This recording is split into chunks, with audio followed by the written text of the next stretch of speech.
They were there, physically, in the house, at the dinner table, standing in the doorway at school pickup, but something was missing, something you couldn't name when you were 7.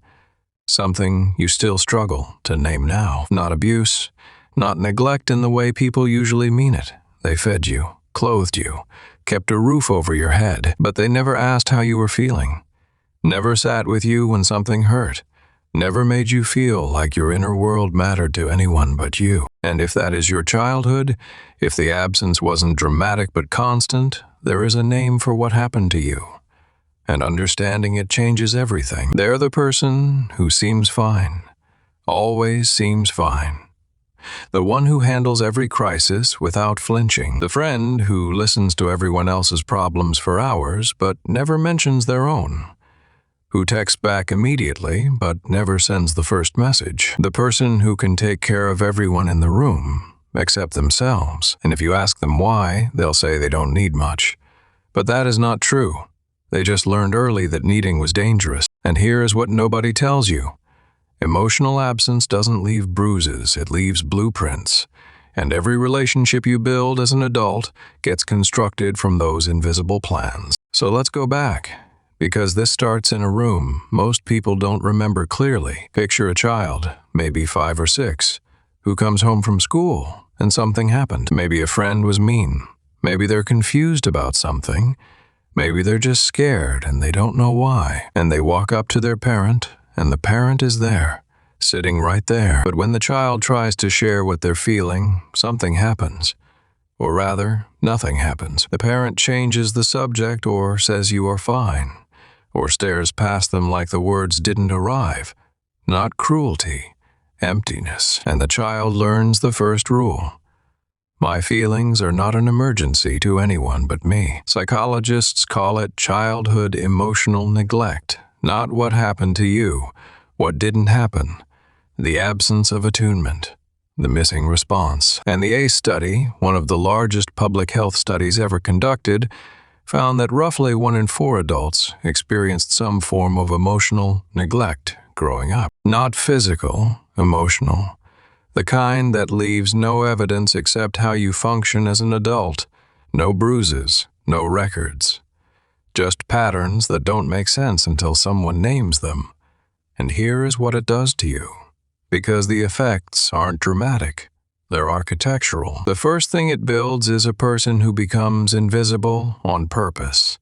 Not shy, strategic. Because if your emotions were never received as a child, you learn that sharing them is a risk with no reward. So you stop offering. You become the listener, the helper, the rock. And people love you for it. They call you strong. They call you low maintenance. They call you easy. And every time they say that, something inside you folds a little smaller, because what they're really saying is, I've never seen you need anything.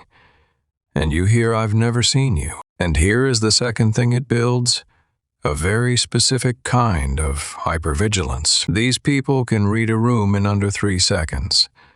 They know who is upset before that person knows. They can feel a mood shift from across a house. And people think it is a gift, but it is not. It is a survival skill built by a child who needed to monitor their parents' emotional state because nobody was monitoring theirs. And it is exhausting because their nervous system never fully switches off.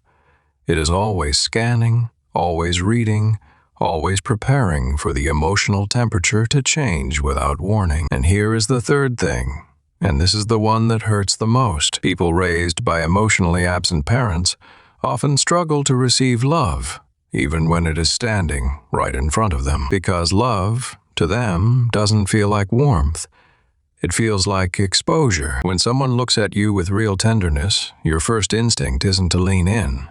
It is to check if it is safe, to scan for the exit, to prepare for the moment this turns into another empty room. Because the last time you were that open, the last time you needed someone, that completely, the room was empty. And your brain recorded that, took a screenshot, and it plays it back every single time someone tries to get close. Psychologists call it avoidant attachment, but the name makes it sound like a choice.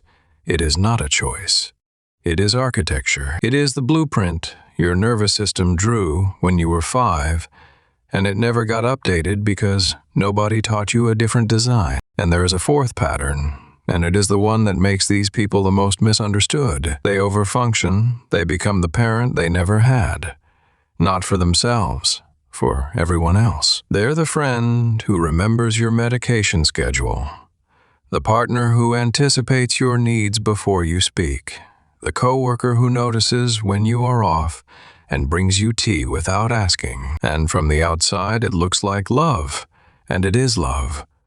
But underneath it is a question they've been asking since childhood. If I take care of you perfectly, will you finally see me? And the answer keeps being the same. People take the care, and then they leave, or they stay but never ask how you are doing, because you trained them not to. And this is the cycle.